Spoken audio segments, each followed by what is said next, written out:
Oh, goodness.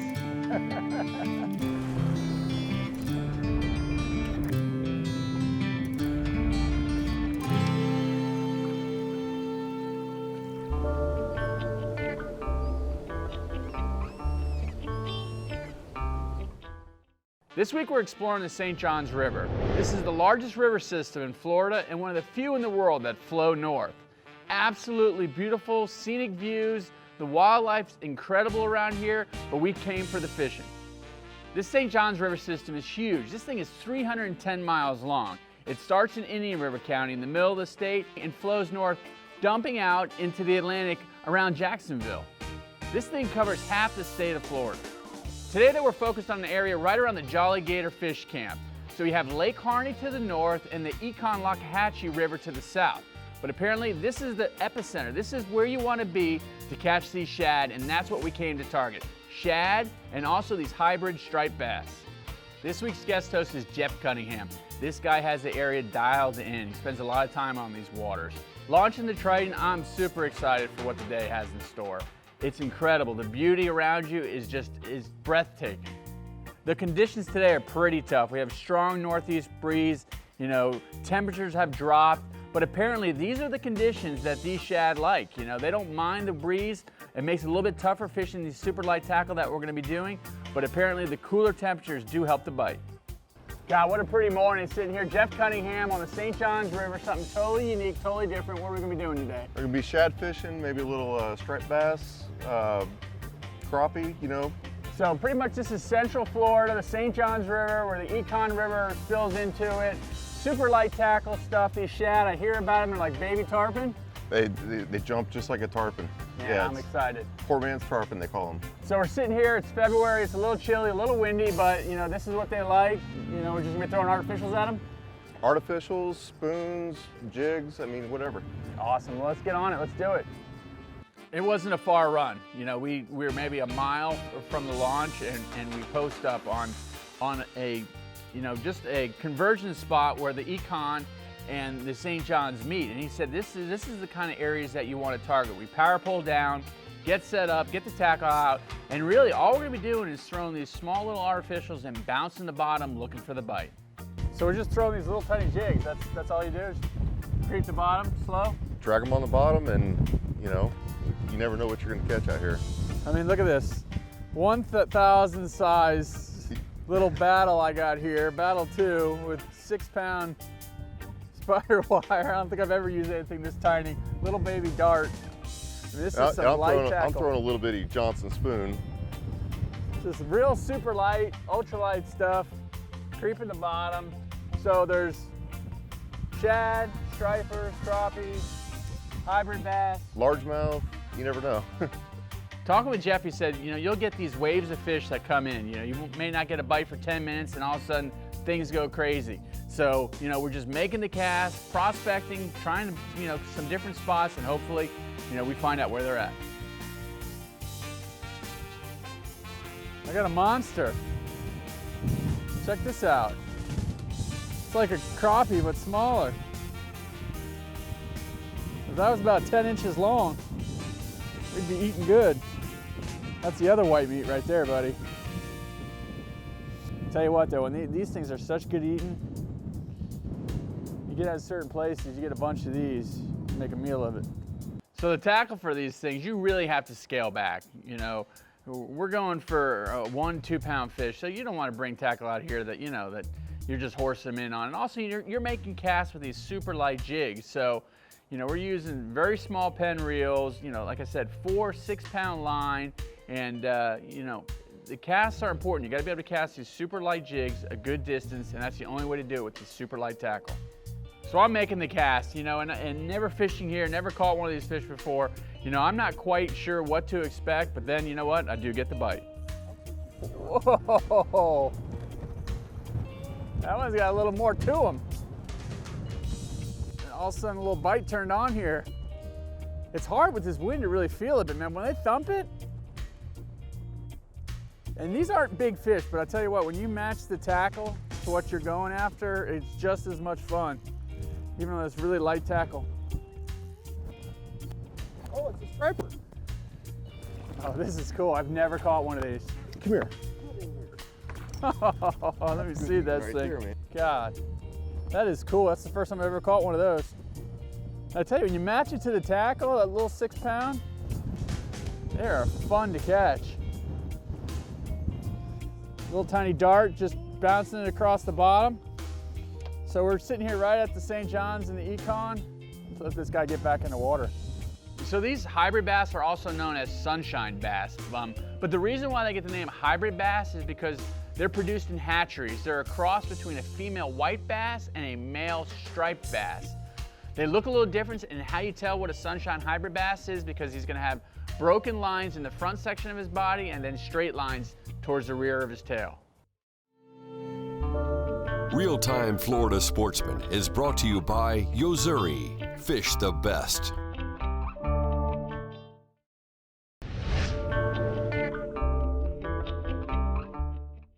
So we're out here fishing, and normally I'm just so preoccupied with, what's happening with the fish. I don't even have a chance to kind of look around and take in the sights, but you just have to take a moment at a place like this and really just take it all in. I mean, there's horses running in the background. There's, beautiful birds. There's so much life going on around you that the fishing almost takes the back seat to what's going on in nature all around us. And they just come, I noticed this morning, like you catch one and then it goes slow, and you catch one and, guys around you all catching, so they're kind of like coming through in little tiny waves of fish. They kind of come through in like little schools. You might catch one and then you might catch 10. Yeah. There he is. I don't know what, little one. I think it's a little shad. I think it's a little shad. He's not done yet. It jumped.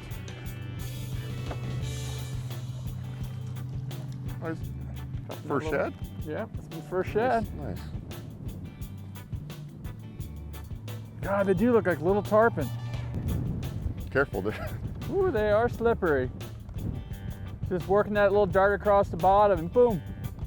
Cross off the bucket list. My first striper and my first shad.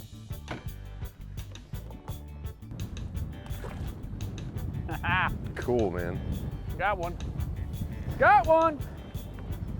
These American shad are pretty cool fish. If I didn't know any better, seeing them, from a distance, you would think they were tarpon. They roll like a tarpon. When they're hooked, they jump just like a tarpon. So you can see the lure for sport fishermen to target these things. They're great on a light spin tackle. A lot of fly fishermen target these things as well. But you know what? They have a great history in the United States. These fish are also known as the fish that fed the founders of the United States. So, they have a cool history. They live primarily in the Atlantic Ocean, and they spawn up into freshwater river systems. So that's what's so unique about the St. John's River system, that these fish have traveled all the way from Jacksonville in the wintertime, all the way up, to the southern end of the St. John's River system to spawn. Where exactly are we sitting here? What town is this? We're really close to Geneva, out here on the St. John's River, fishing right here at the mouth of the Econ. Okay. It's a pretty diverse fishery. You got everything from crappie, striped bass. We're fishing for shad. You can catch catfish, bass. And what's really unique about the St. John's is one of 2 rivers that flows north, and we're probably 100 miles from Jacksonville where it opens up, the St. John opens up. So pretty unique, flowing north, and freshwater here, right? This is fresh, and the fish are actually saltwater fish, and they travel through Jacksonville to come down here and spawn. And this is only one of the few places that they actually come to spawn. There's one. Coming at me. Oh. Looks like another shad. That thing is motoring. Oh, how cool. God. Not big, but I tell you, man, you scale your tackle back to these fish, and they're so much fun to catch. Look at that, just like a little tarpon. How cool is that? Good job, man. Yeah, thought of it. So we're sitting there fishing, and all of a sudden these horses take off running. And I gotta tell you, I'm not used to this. I don't live in, you know, the rural part of Florida. There's not a lot of horses in my neighborhood, and obviously these horses belong to somebody, and they're probably out here grazing, but to see these things so majestically running through knee-deep water, you know, it was a sight to behold. So we had caught a couple fish, and we're sitting at the mouth of the Econ, and talking to Jeff, he said, you know, you think this is pretty? Let's run up the Econ, let me show you that, you know, maybe cast a couple lines, try to catch a couple fish up there, but I really want to show you the beauty of this river as well. So, you know, we power pulled up, decided to make the run and go check it out. So this is the Econ we're going up now? This is the mouth of the Econ, where the St. John's hits the Econ. This is pretty cool. This is totally different. You know, a lot of pasture land here. We saw those horses running around. This place is crazy. Got the horses right over there. A little bit of cow mixed in with them. How beautiful is this? So how far does this go up? This goes up? This goes all the way pretty much into Orlando. Oh, wow. And those fish will get up in here too? They will. This Econ River in itself is a destination. This thing is over 50 miles long. You know, and ironically, Florida Sportsman magazine had just done an article about the Econ River, and I had just read it, and now I'm on this body of water. This thing is a winding river that just flows. It's black water tributary, you know, and it's known for some great camping, some great canoeing, and the fishing in itself in that river system is awesome as well. Yeah, a little lunch break. Go to Jolly Gator. Jolly Gator, eh? Yep. Afternoon break, come back out and get that evening bite. Talking with Jeff, he said, you know what, this afternoon bite can be better than the morning bite, so we had some time to kill. It was lunchtime, said let's head back over to Jolly Gator Fish Camp. They had a nice restaurant there, and let's get a little break off the water. Real-Time Florida Sportsman is brought to you by Ray Marine.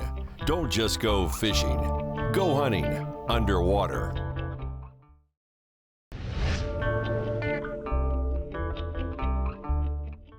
So we're sitting there having lunch, and I strike up a conversation with a guy at the table next to me. He was inquiring about what we were doing, and this guy is Captain Bruce. This guy actually runs airboat tours on the St. John's. He's nice enough, he offers us the opportunity to go for an airboat ride. You know what, I've never been on an airboat. I saw the thing sitting there when I pulled in. I was definitely gonna take him up on his offer. So running out, we're going down to, I think he called it Puzzle Lake. You know, and you see once you get out there why it's Puzzle Lake. It's pretty much unnavigable by a smaller boat. Airboat is definitely necessary, but you're getting out here, you're seeing the bird life, you're seeing the alligators. You know, we actually take a stop on one of these shell mounds. Bruce explains to us the whole history behind this area. Bruce Fryer, Central Florida Airboat Tours, gracious enough to take us out here. What can you tell me? Where are we at? Tell me something about this area. We are actually on Puzzle Lake. This is south of Highway 46 and south of Lake Harney, and we're in the St. John's River. And where are we exactly right now? What is this spot right here you stopped at? Well, we've run the boat up on top of one of the old Indian shell mounds. There are many of them out here. They're every 5 or 6 miles. The Indians would move up and down the river, and they would collect the shells and fish and turtles and whatever else they could find to eat. They would gather it all and they would bring them to these mounds. And they would pick the shells and eat the meat and pile the shells up in a pile. And they would camp on these mounds. They camped on them. And if you move 5 or 6 miles up and down the river, north or south, you'll find another Indian mound. Oh, wow. So this thing has got to be 1,000 years old. It is. They found pottery and artifacts that date back to well over 1,000 years. A lot of people live here all their life and never get to see any of this. We are just south of the Jolly Gator Fish Camp on Highway 46 and in the Puzzle Lake area. A lot of people come here and fish, and they catch shad, catfish. There's brim and bass and panfish, and the fishing is excellent in this area, and it's pristine condition. The water quality and all are really good here. And if it's something, if you don't even want to come out here and go fishing, you go for an airboat tour, you come out here, you can see the gators, white pelicans that we saw. I mean, there's so much to see out here. Absolutely. This floodplain is a bird sanctuary. There's over 200 different types of birds that live along this marsh, as well as the white pelicans that migrate here for the winter time. And we have bald eagles and blue herring and white ibis, along with the gators and the turtles and different things you see on the river. I'm glad we got to experience. This place is truly unique, and I appreciate you showing it to us. Well, thanks for coming. We wrap up the airboat ride, but you know what, now it's getting to be prime time. You know, the bite should be getting good. We decided, let's run back over, let's get right back where we were getting the bites earlier, right where the Econ and the St. John's meet.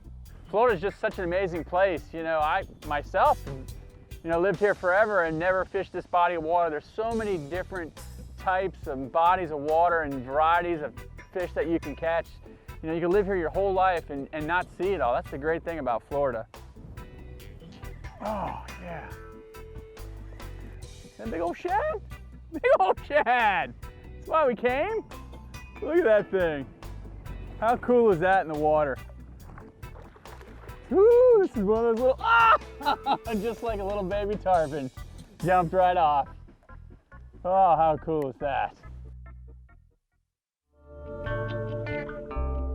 Real-Time Florida Sportsman is brought to you by Triton Boats. We take America fishing.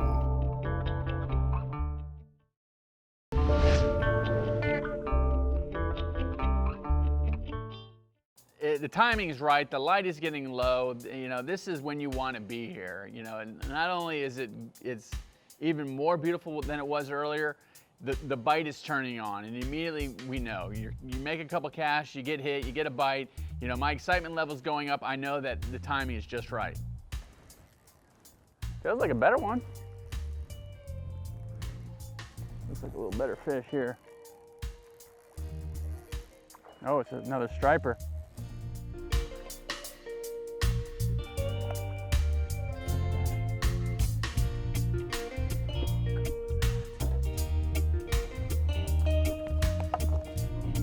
Rolling across the bottom, that jig.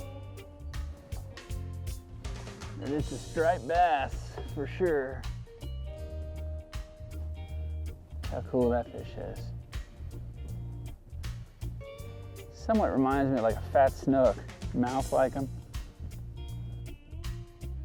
Good fighting, you know. Pretty common here in the St. John's. You know, this is, you know, as far south as they're gonna get.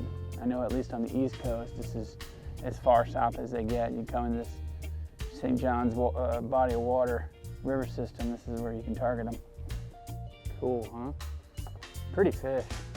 These hybrid bass, man, these things are little, tough little guys, you know. They're aggressive feeders, they're known for their, you know, their strong fights, and apparently pretty good table fare as well.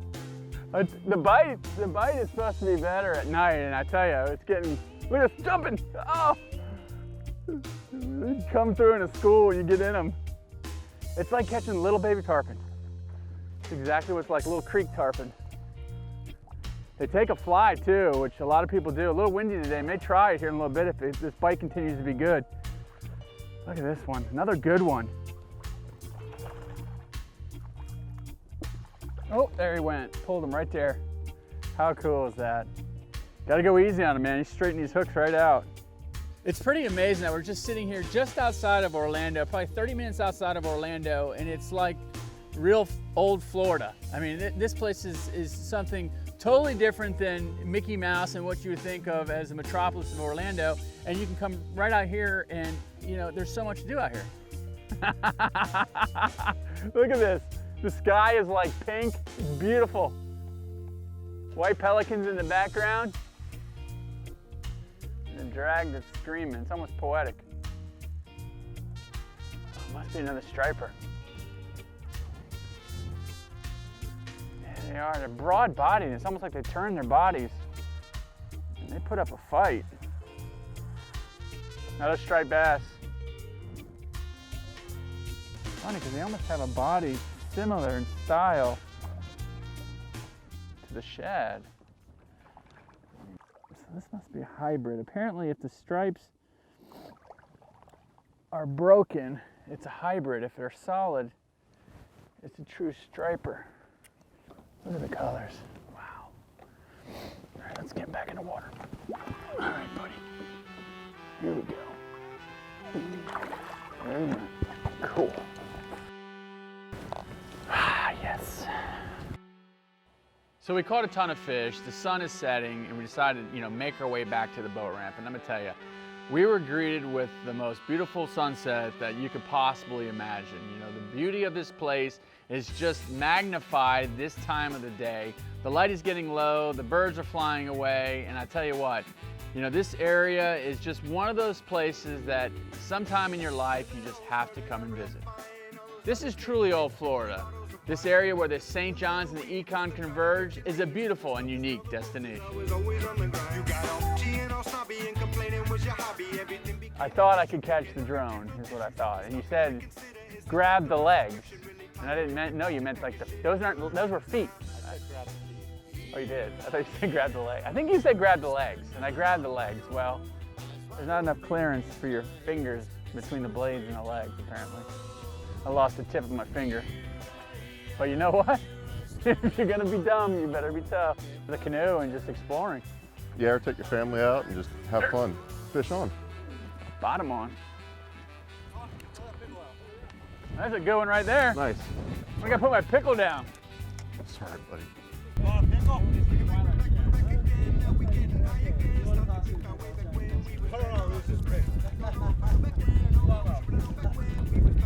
yeah! I try to build it, you burn it to the ground, and now I see your embers burning hot all over town.